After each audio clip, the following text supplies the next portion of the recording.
episode 49 of the Let's Talk Game podcast. Good morning, afternoon, good evening, wherever you are in the world. I'm Jamie, I'm hosting this week, as you can tell, because my mouth has moved first. In the middle there, we've got the man in the middle, Uncle Chunt, and over to the left, we've got, as normal, Statman Dan. How are we, boys? We've literally not had any catch-up or preamble before this. We've literally jumped on and gone, hit record. So, how are we feeling? Dan, you good? Yeah, good. Just finished some WandaVision, which... Chunt, how are you feeling about WandaVision? I think you should both shut up, because I've not. Yeah, I'm not going to say a word until Sunday. That's all I'm saying. Well, good job. This isn't a podcast about TV series, and it's a podcast about video games. Yes. So we'll start, as we do always, with what we've been playing. Following that, we want to talk a little bit about Outriders, because we all played it together, that demo experience. And then after that, we will move into Nintendo Switch rumours, because there's more. We have about a month where it's just silence, and now apparently, we are getting a new model this year. So we'll talk a little bit about that. And then we've got our fluffy topic towards the end, after talking a little bit about Xbox 2, somewhere there in the middle. Free flow, let's go. Fluff. We'll start with Dan. What have you been playing this week? I had a few meetings after work this week, so didn't have as much time. So 2K, and I feel like I played a little more of, what was it? It was either Control, or it might have even been All Stars, Destruction All Stars. But I think it might have been on the Sunday after we had recorded. So can't remember, but basically 2K. That's all I got done, and Outriders, obviously, but we'll talk about it in a minute. But yeah, that's it for me. Over to you. Yeah, I can't tell if I'm close to the end of Mario 3D World or not, but every night this week I've finished a world, and that was my goal for the week of just getting through the game. Of each world has 8 levels or something or whatever in it, so it's a good chunk. And by the time you beat the boss of that level, it's like, yeah, okay, I'll put that down now and come back tomorrow night. But besides that, man, I've been playing a lot of Gears of War 5 multiplayer. Just, sitting there chilling. Game Pass streaming, man, while I'm watching something on YouTube, like a little rabbit hole of videos that just keep going that I want to catch up on. And just grinding out some AI bots in capture mode, and there's actual other players on my team and stuff. It's pretty cool. It's pretty chill. It's a chill way to play Gears, so you're not versing people that have been playing it for 10 years, and it's just you and a bunch of beginner players, because I've set it to beginner, so I just want to have a chill time. And just playing the capture circle thing where you got to rack up points. I'm enjoying it, unlocking things, and yeah, I think this is my new way to play Gears going forward. Actually, I'm really having a good time with it. That's about it. Question is, though, have you caught my level up yet? I think I hit 66 last week when I was doing some Horde. Fuck, yeah, I'm only up to 47. Just call yourself a real Gears of War fan. Yeah, well. So for me, I'm at 0, if that helps. There's some similarity there, because I played a bit of Gears this week as well. I did the Horde mode. Is it called Horde Rush? The one that's only 12 rounds. But the bot, there's so many modifiers on everything that it's really, really, really difficult. It must be new. I basically got carried through it, but it was good fun. And yeah, finished that up, got some extra experience and some levels, and I was like, okay, I'm done with this for now. That was off the back of Outriders, which we're about to talk about, kind of wanting to have that kind of feeling again, the way that it plays. I played a little bit of FIFA this week, that just usual, something you pick up and play. And I started Final Fantasy 7 remake on the PlayStation. Very, very, very into that. As I was saying to you guys, I have no emotional attachment or investment in the originals. I never played the originals, so it's a completely fresh experience for me. I think you can tell that it is a very old video game with basically a new lick of paint. The linear sequences, kind of the corridor progression, but it's refreshing. It's refreshing that it isn't super open world. Yep. I like what they're doing with it. It's gorgeous. I can only imagine what this PlayStation 5 update is going to do to it. And yeah, I'm deeply, deeply invested in Tifa's polygons. So oh my god, that was a good crack. And I did restart Remnant from the Ashes, because it's everywhere at the minute. It's free on PlayStation Plus. It's in Game Pass. That it's a good game. It's hard, man. Like going back into that, I was like, oh yeah, I forgot that this is like kind of third person looter shooter vibes, but Dark Souls difficulty. Oh, Like I'm anything out. in that game can literally wipe you out. It's pretty mad. So yeah, that's been my week in playing video games. So we'll move on to topic number one, which, because we all play together, is about the Outriders demo. Now, this kind of game is right up my street. It's looter shooter. It's what it's been billed as. I was actually going into it going, I don't think I'm going to enjoy this. It looks a bit too brown, and you know, the story wasn't really there for me. But I came away with very different feelings. So just kind of open floor. Like Dan, you were the person that I probably expected to least enjoy it, and I think you changed my opinion yourself. So what's your takeaway from Outriders, and where do you think it's going, and is it for you? Yeah, I just think the shooting in it is really satisfying. There are strange things about it, but it also is a demo. I don't know how much they can really fix in a month. But stuff I didn't really mention last week. I have noticed that in those, like in the cutscenes, and just when the control's obviously taken away from you, like it's very shaky cam. Like just when two people are staring together, like you feel like someone's tripping over their feet as they're trying to walk to follow. Then they're like, oh. So I did notice a little bit of that. As I said last week, I think the lore is interesting. I don't know yet about the story. We were joking when we were all playing last week that you'd have these characters, and then Jane shows up and Seth, and we're like, who the fuck is Seth? This is so interesting things. I do think I have a voucher at JB, and I reckon I'll use that and get Outriders. I'm willing to give it a shot. I put my money down for it. I've just found it really satisfying to play. I hope it's not brown the entire time, because it is very brown. But I think it has enough going for it that I'm intrigued in what they can do with it. And there's no microtransactions that are jumping in my face yet. And I think they've said that they're not doing that at all with it. So we'll see. But it really did impress me. Right, we'll go to you next, Chunt, because it plays like Gears of War. It looks a little bit like Gears of War, and it's got that kind of, as I said, Halo Combat Evolved type feel to where they're going with the story. So, what's your thoughts on that? Well, after you talked about it last week, you talked it up a bit, and I was like, man, you love this, Chunt. You should play it. I'm like, oh, okay. I always thought it kind of looked cool when you first told me about it, like last year sometime, whenever they first revealed it. And I was like, oh, yeah. So I've had my eye on it. And then when you talked about it last week, I was like, oh, okay, cool. Yeah, let's give it a whirl. And yeah, I mean, I found myself enjoying it quite more than I anticipated. Definitely has Gears vibes. Even just when you're booting up the game, the music itself, like the score, reminds me of Gears. And then all the burly blokes like going through their stuff and all that kind of crap. My man, this is great. This is like right up my alley.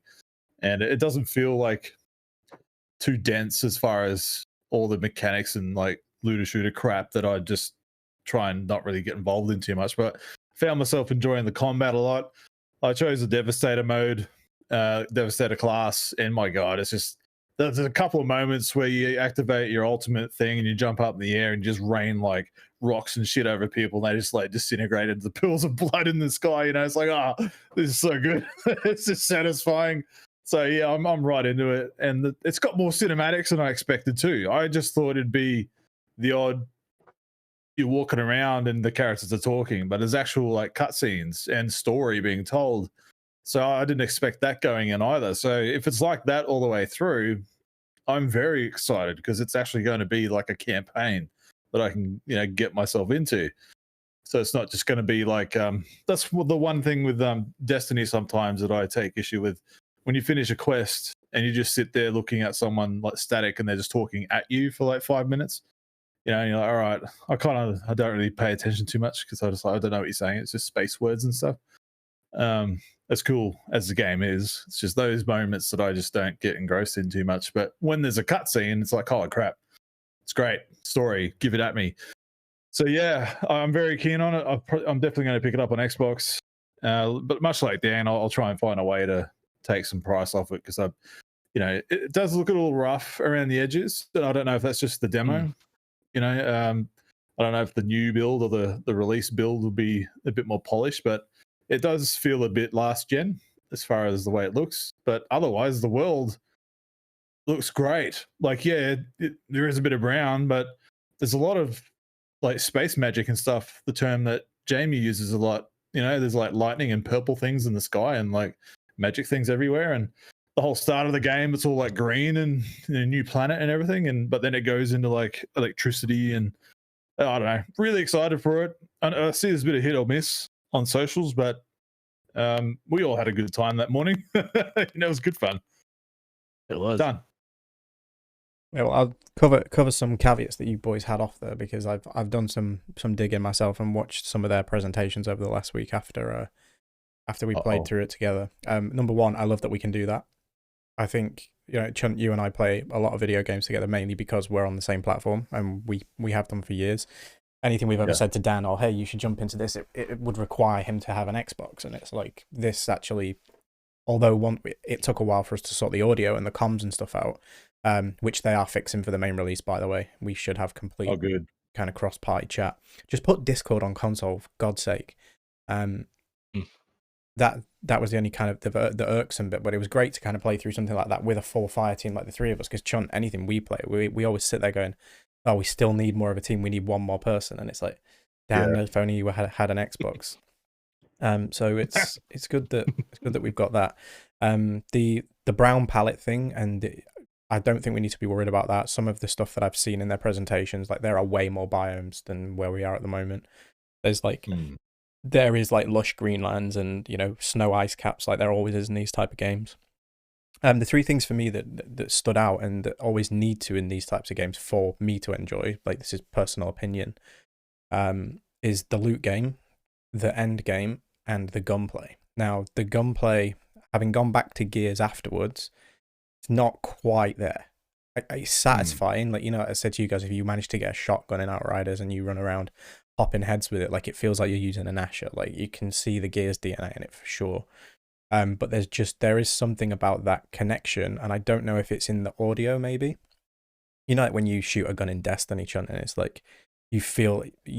There's a weight behind it. There's a bit of that weightiness missing, even from like what you get in Gears or Fortnite, which these guys also worked on. There's not kind of that satisfying sound to action ratio going on. I did also play it on PlayStation 5. I booted it up just to see how different it felt. Dan, I know I asked you about the haptic feedback and the triggers and stuff.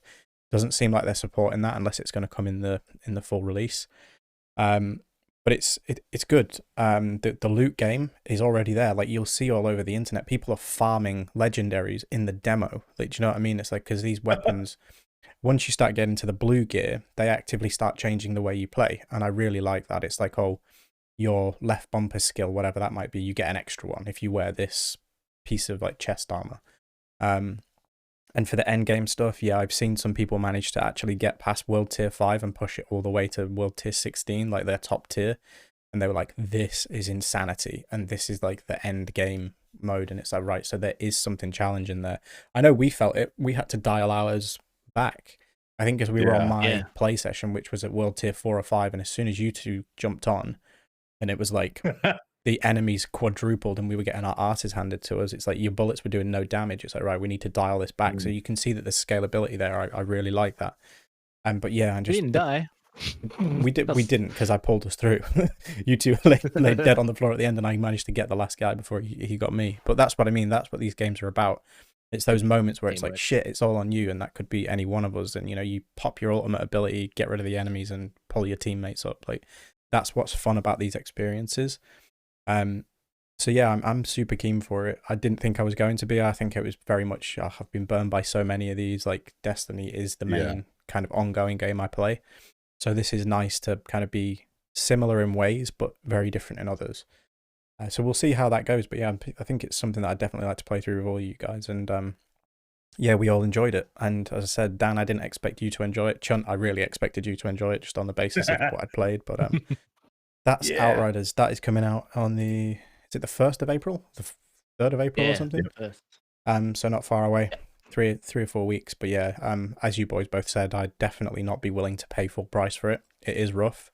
It is a small team. It is not a AAA video game as much as it may have Square Enix's name on the box. It's not AAA by any stretch of the imagination. There is some weird shit going on with those character models, and the camera shake thing will be able to turn off in the main game, thank God, because it is horrible. And the motion blur you'll be able to turn off as well, which thank God again, because you boys both know how much I can't stand motion blur. It's just not needed when you're playing at 60 frames a second. If you're playing at 30, I get why. So the PlayStation 4 and the original Xbox probably need that, but PCs and, our new shiny consoles absolutely do not need it. So we'll move on from there. It doesn't feel Square Enix, you know what I mean? It really doesn't, does it? No. It feels like it feels very Microsoft. I don't know if it is just that Gears DNA, but it does feel super AA budget and yeah, not very Square at all. Great that they're not doing the whole microtransaction and live service thing. If it hits and it is really good and the story is really good and people are replaying it and it's got a community, pivot and turn it into a live service, or do the DLC idea that they want to do. They said, look, if this hits and everybody really enjoys it, next year we'll release either a DLC or a follow-up or something. So I'm happy with them to do that, because when Destiny had that model, it was fun. You could fall away, like chunks, that's how you play the game. You fall away, you come back for the big expansion, which now it's not. It's a continuing thing that you have to keep up with. Whereas when they did it and you could fall away and then bang, big expansion. You get that influx of players. So it's not a bad way to do it.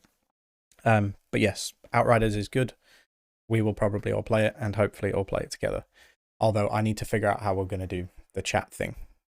Because reasons. And because my SteelSeries, my Arctis Pro headset will not plug into the Xbox Series X. It works fine with the PlayStation because reasons, but because we lost the optical port audio. I can't direct audio to my headset, so I might have to grab one of those Xbox ones, Chunt, that you've ordered, but they're out of stock everywhere because of course they are, because it's 2021 and you can't buy anything. So I'm keen. Anyway, on to my favorite topic, Nintendo doing Switch rumors. This is something that at the start of the year was being hyped to hell. It's like, no, this is happening this year, and then it managed to kind of simmer out, and it was like, yeah, everybody goes, nah, there's no way. 2 special edition consoles. We've had a direct, like they're holding this, but according to Bloomberg, not typical Jason Schreier at Bloomberg US. This came out of the Japanese Bloomberg, as far as I can tell. I cannot cite the author because I can't pronounce his name or be bothered to research it. So he's come out and said, no, this thing is real. It is due this year, and it's reportedly going to have a 7-inch OLED screen, which runs at 720p in handheld mode, and we can, thank God, output at 4K. So 0 jaggies, using some kind of technology from the dock. My bet, as I've said before, is DLSS. There's no way they're going to make a machine that can do native 4K and keep the price down, especially if the bit in the middle is going to have an OLED in it. So thoughts and feelings, Chunt, I'll come to you first. You're way more invested in the Nintendo ecosystem than Daniel is, so lay it at me. Yeah, it is appealing, not gonna lie. Like I come in waves with the Switch. Like I'll go through periods where I'm just in handheld strictly, but then like since New Year's, I've come home from being away over New Year's and Christmas. I've just left it in the dock and I've just been playing docked. So I'm in 2 minds about it. It's like, yeah, cool. It's going to be a 4K Switch. That's great. And that'll be nice for when the new Pokemon games are out. So it's not going to look all jaggy and stuff. So, there's all those positives. But then if I do go away again, I've got this nice OLED screen, and I remember seeing the Vita's OLED screen. My brother used to have one back in the day, and it was a great looking screen. It looked fantastic, and you look at you remember all the Retina screens, all those Retina displays and all the new fancy displays and all the mobile phones. Like, you know there's a good screen when you've got one in front of you, and the Switch is just kind of doing bare minimums as far as that screen goes. So yeah, I'm excited for it. I mean, I think it's a worthy upgrade. Like, it's not a next gen leap, and I don't think they can really risk that, like alienating their $80 million alien 80 million. God, I'm tired, man.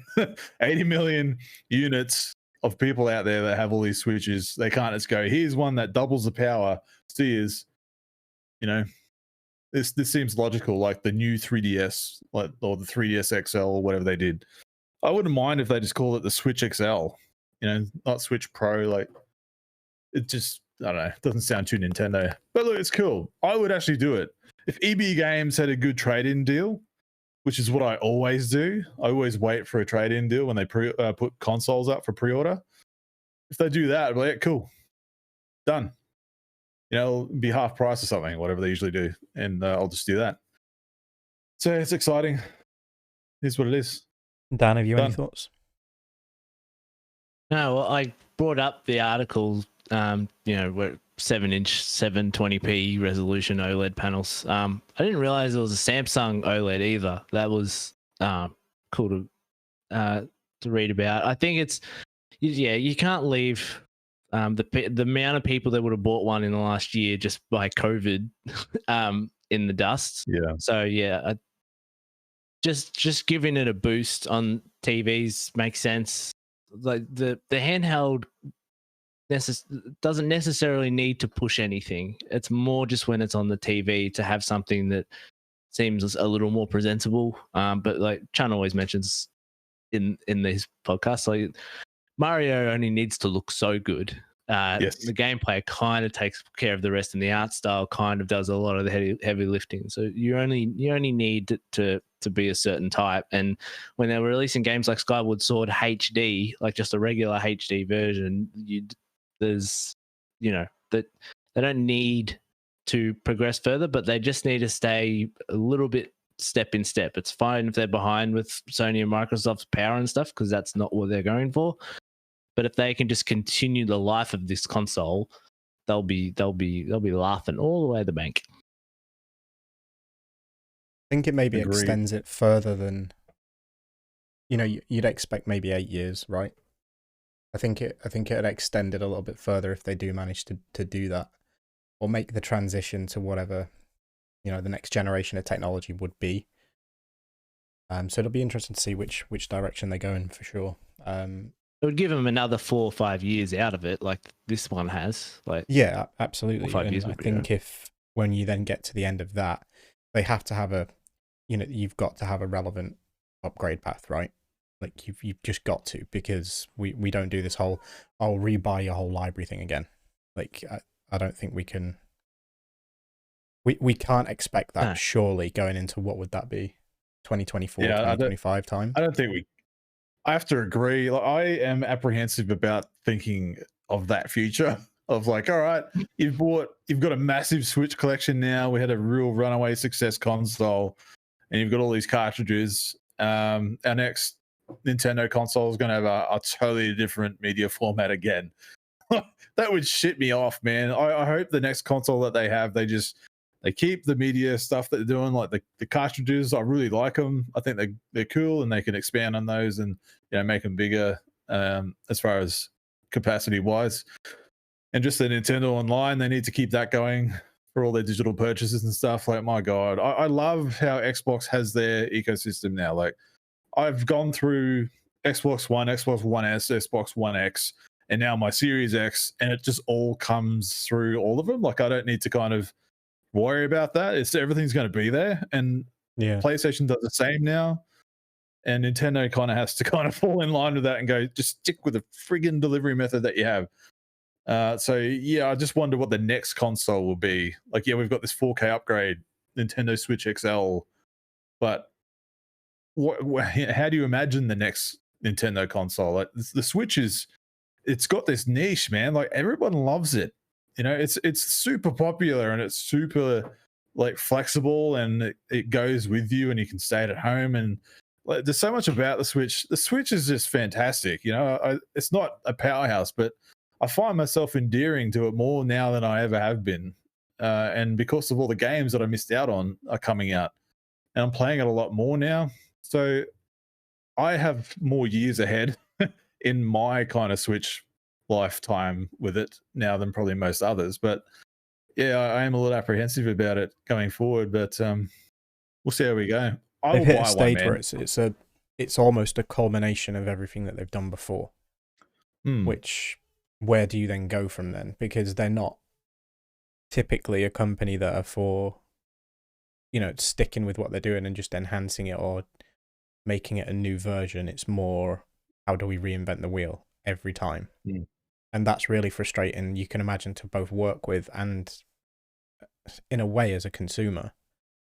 It's not very ideal. But you mentioned the big green in there and how they deliver stuff. Will they be delivering us any information in March? Nice. So we'll come back to the man in the middle again. You can head us off on that. Yeah, so there's a lot of chatter online about some certain reveals of like Elden Ring and other big titles and other announcements that people are spouting online about. Even Aaron Greenberg has kind of had to tune in onto a couple of people's Twitter feeds and go, no, just temper your expectations with this one. We're not going to be doing anything massive like that. It's going to be what our new motto is, or what our image and perception of what Xbox is going forward. Like, don't expect any major announcements and stuff in March. So it's kind of like an Xbox of the future, or the future plans of Xbox presentation that they're going to be doing, and that's involving almost said BioWare for a second, then Bethesda. God, let's leave BioWare out of it for a while. What their plans are with Bethesda, and we hope we're going to get some actual confirmation of what their plans are with them, because that's just an everyday question. I keep seeing it on my feed. It's like, God, shut up. You've been wondering and thinking and analyzing stuff for months. Can you just walk away and just wait for an official statement for the deal to be done? And then Xbox can tell you what this means. People are just reading between the lines of everything that Aaron Greenberg and Phil Spencer say, and it has worked out in the past. Some things that they kind of say, but without saying it, tend to come true. So I do understand it. The rumor mill, and the investigation of things, and it's all fun and games. But goddamn, I'm so sick of hearing it. Oh, Bethesda, they're going to be exclusives. No, they're not. They're going to put them on everything because they can't afford not to do that. It's like, oh, shut up! I'm so sick of it. But yeah, so I'm excited to see what this is. I want it to be something different. I don't want it to be another like, here's a bunch of games. I want to see Xbox come out with, this is our like post acquisition mode. This is what we are going forward. This is what you can expect. And our game plan. Instead of like teasing and announcing things. So apparently that's what March is going to be. But who knows, man? They've been doing this and saying things that they downplay stuff like they did last time. They did a big announcement with some game releases announcements. They downplayed a lot of stuff, and then bam, like there was some big news. So it could be that too. They could just be trying to downplay it, so it's a bigger surprise later. But yeah, I'm pretty hyped, man. Let's get into it. And what do you think we're going to see? Fool me once, fool me twice. After Nintendo Direct, the state of play, I think everyone needs to take a deep breath this year and just think, like, while we were lucky last year to get games out, they were also games that were nearing the finish line when COVID hit.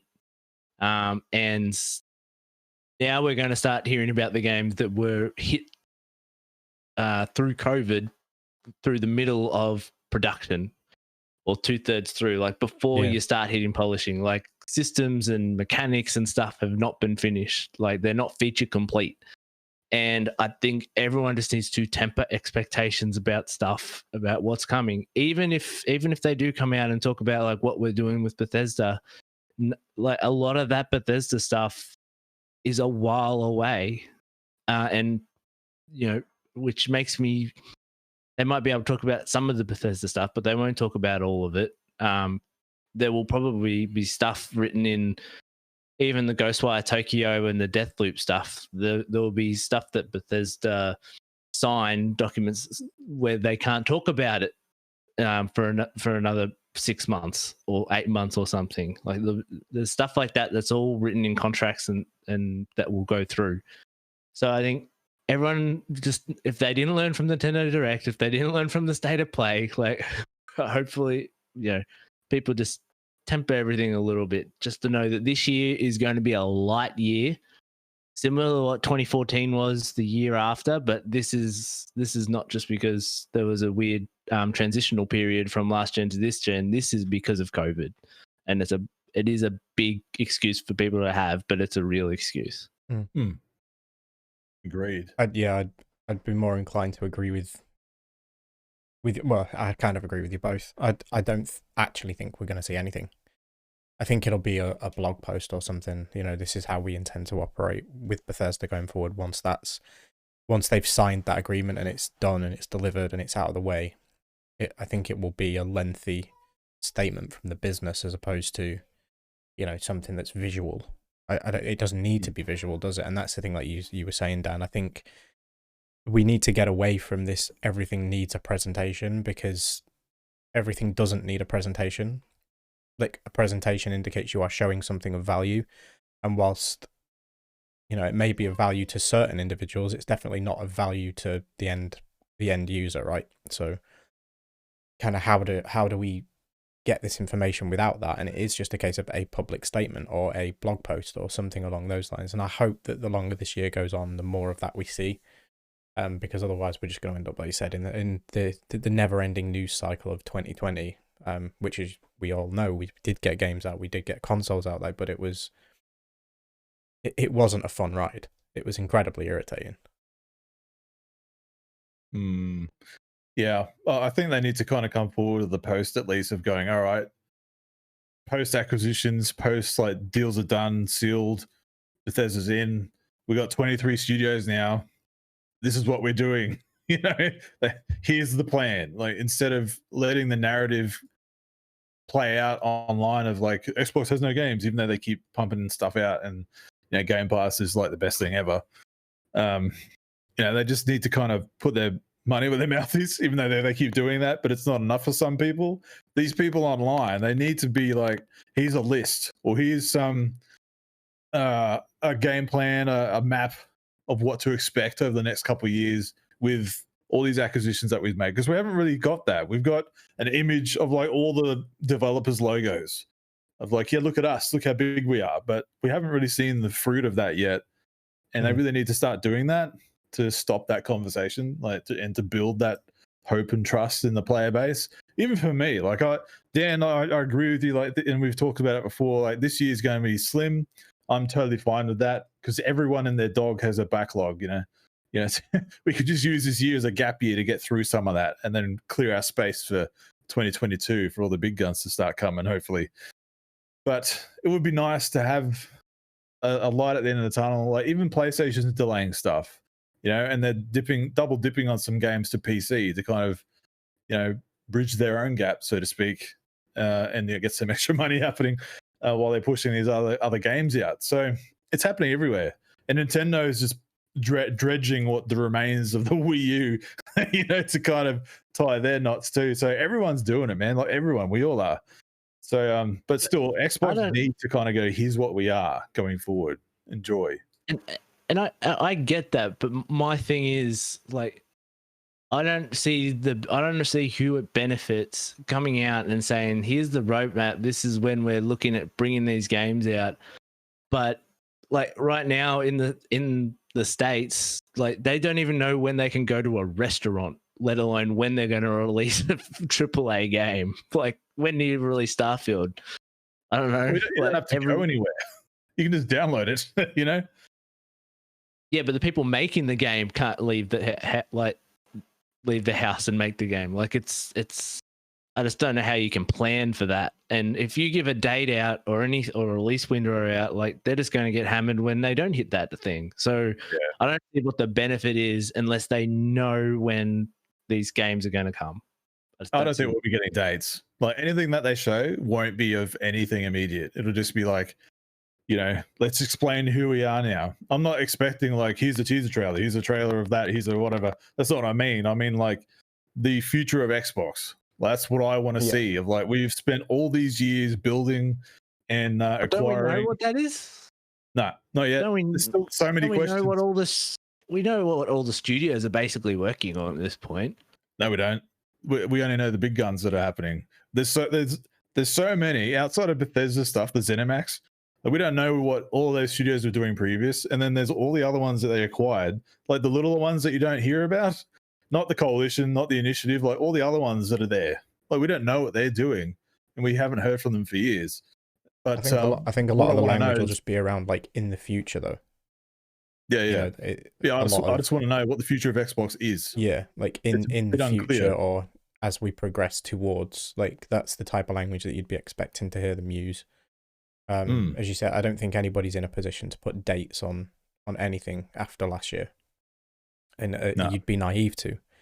So I totally agree with that aspect, because if you start saying, "Look, we can deliver X, Y, Z by whatever date," and then you start to get there and you crawl there just because it appeases the shareholders, but then you kind of piss off your end user. You know what I mean? And they're the people you don't want to be pissing off. You don't want to piss off anybody. Like people don't want to piss their shareholders off, but you equally still want people to be invested in the product when it comes to market. It's quite common business practice, and this industry just seems to really get it wrong all the time. But there's got to be learnings made. There's got to be learning from CD Projekt. Like I think we spoke weeks ago about kind of 343 taking a cue from CD Projekt and going like, let's not do that. Let's keep the bun in the oven until it is completely cooked, and totally not half baked. But we had the fluff to go into following this, which we now don't have time to. So we'll park that for another week. Because it's already been held for 2 weeks, so we can do that next week. It can wait another week. Because we've all got stuff that we need to be getting on with and doing. So thanks for joining me, as always. Oh, anytime. It's miss you guys. So I'm always around. It is a little bit shorter and sweet this week, but as we said, we've got real life commitments, so we'll endeavour to see you next week. And I keep. We will see you next week. Kisses.